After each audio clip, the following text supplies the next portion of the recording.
Rack and roll. Shadows of Centris. I'm not sure how much you three know about Centris. It took me years to truly see things as they are. The Sonier explains to them as she leads them to a section of wall that is clearly a hidden door. She sinks her claws into 3 spots that give way and turns it counterclockwise. The wall then rises into the ceiling and she leads them in. The room is apparently the top level of a multi-tiered warehouse on the next level down. The large central pillar that holds up the building and possibly the entire tier above them is the main divider of the room below. It's a big empty space with numerous office dividers making smaller rooms.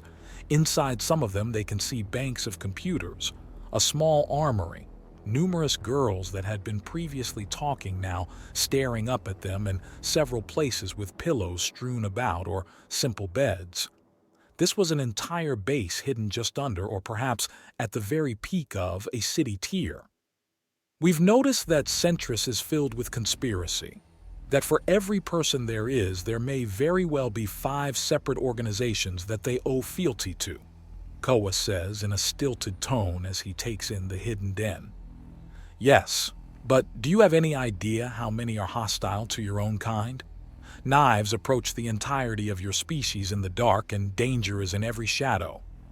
She explains before climbing up on the railing and jumping off. Join me in the archives. I have much to show you. Her gliding pattern is simple and leads to the computer banks, where she immediately gets several girls working. When we were sent out to get information, I expected something like a trout or a salmon's worth of knowledge on the line, not a damn orca. Reggie remarks, well, you gotta wrestle the catch you land, not the catch you wanted. Just don't break the rod. Koa says with a chuckle. I think our little metaphor has gotten out of hand, Reggie replies as he starts walking to the nearby stairs. Looks like we have to go through 2 rooms before getting to her. Right. So let's figure out what brand of crazy this is and if it's a useful one, Amadi mutters as he follows Reggie. Koa just looks down for a moment.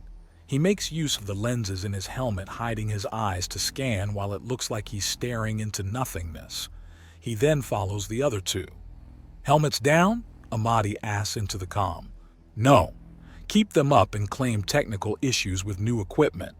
This could still be a trick, if not they are unlikely to take offense. Madam Stepanova advises into the comm group. Confirmed, Koa says for the sake of the group. The walls have numerous bits of paper with the Trine symbol on them.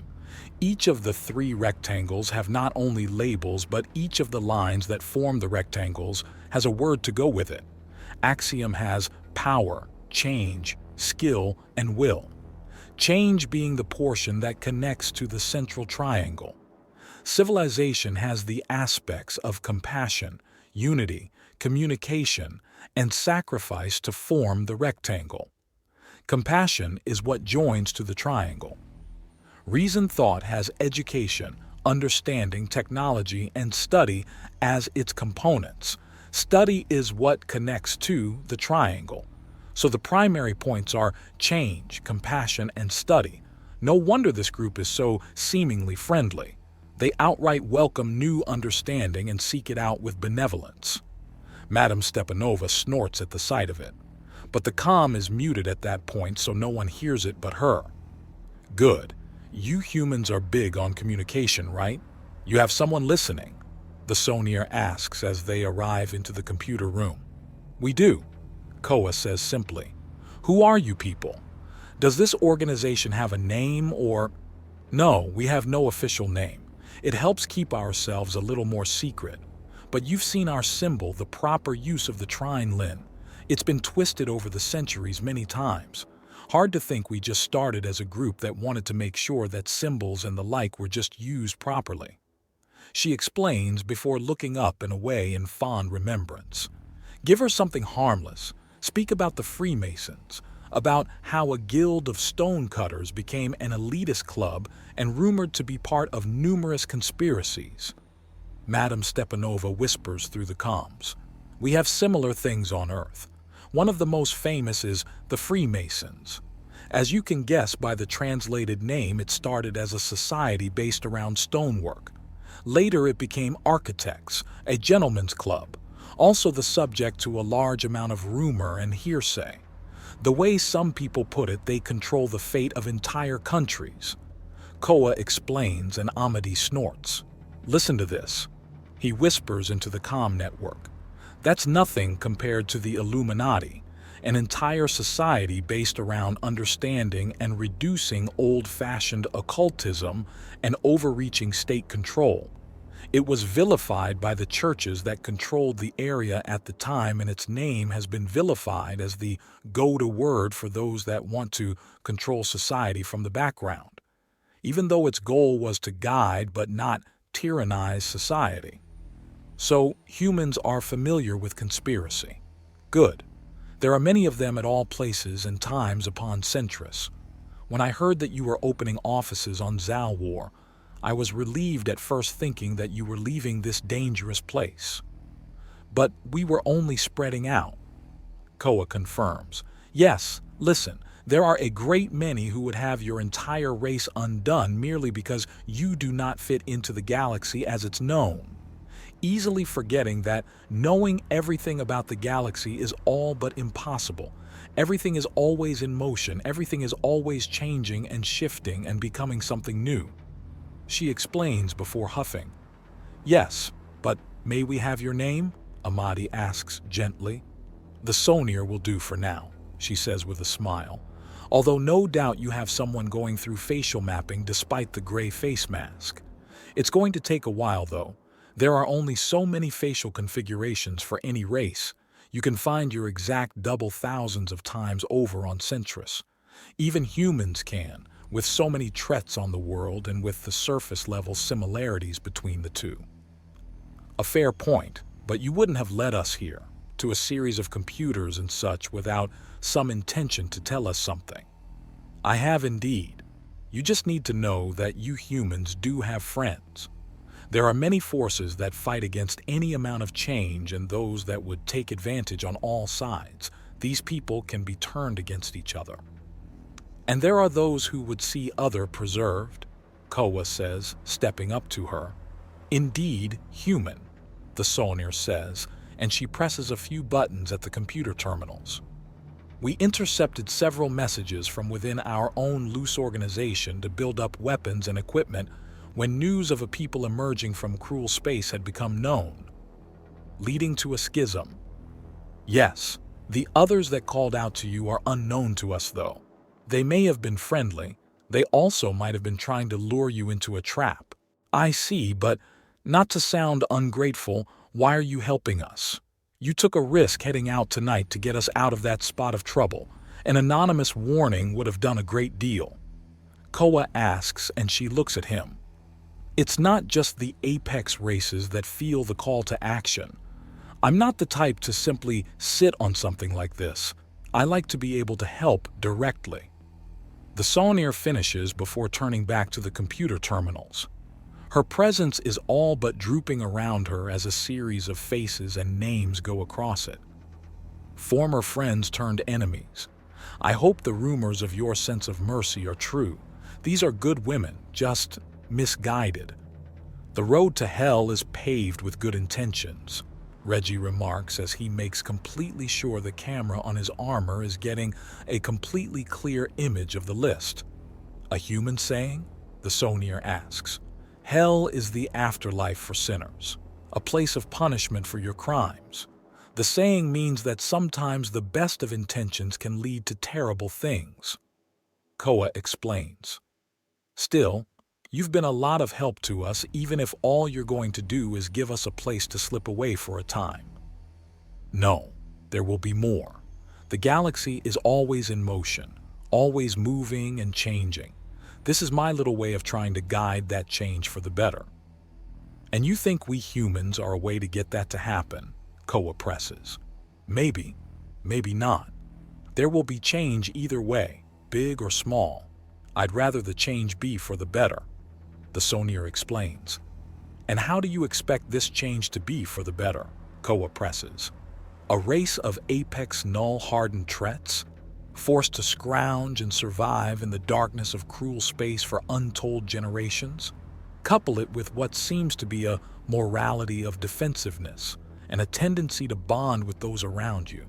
You're a natural race of protectors and guardians, the Sonier says with a smile. Ask her what her opinion on the apex races are. Madame Stepanova commands through the line. So you think well of the apex. I was under the impression that some were intimidated by races such as ours. Some are. They're short-sighted, not understanding that you need people that can stand up and be counted in an emergency. The Sonier replies. I've heard apex described in many ways, though. Top-tier predators, the action-prone, the aggressive. Do you have another description? Amadi asks, and she looks pensive. The unappreciated. What many people forget is that among any and every race you have apex members. People that stand up to be counted. People that, when worse comes to worse, rise to meet it. For many races, they're called heroes. People that stand up when problems arise. To be called apex, a species has to have a history of reliably producing results like that. It has to be both predictable and regular. I have seen your history. I have seen your behavior. Well-trained or not, a soldier is still a member of their species. Even the meekest among you have clearly found breaking points where there's retaliation, she says before frowning even through the gray mask. But that can be dangerous. You're defensive. If you're given cause to think the galaxy itself is your enemy, I highly doubt we could destroy the galaxy. If the area outside cruel space proved to be unfriendly, then the plan was to stay within it. Until you understood it enough to fight back, she says, and the men nod. Hand her a communicator, I would like to speak with her. Madame Stepanova commands them. Koa quickly withdraws his and connects it to the cantankerous higher up. Our supervisor would like to speak with you, he says, and she takes the communicator from him. Hello, sir, she asks, having put the communicator on broadcast. Madam, actually.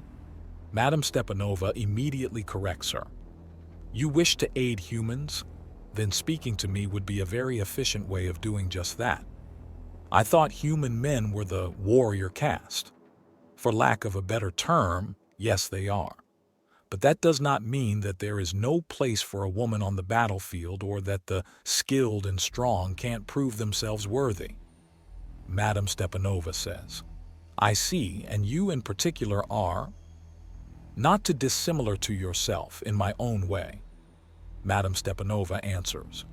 Perhaps we could talk, hopefully while the boys can sit down and relax. That might be for the best. They're having such a hard time relaxing. They have yet to even partially open their helmets.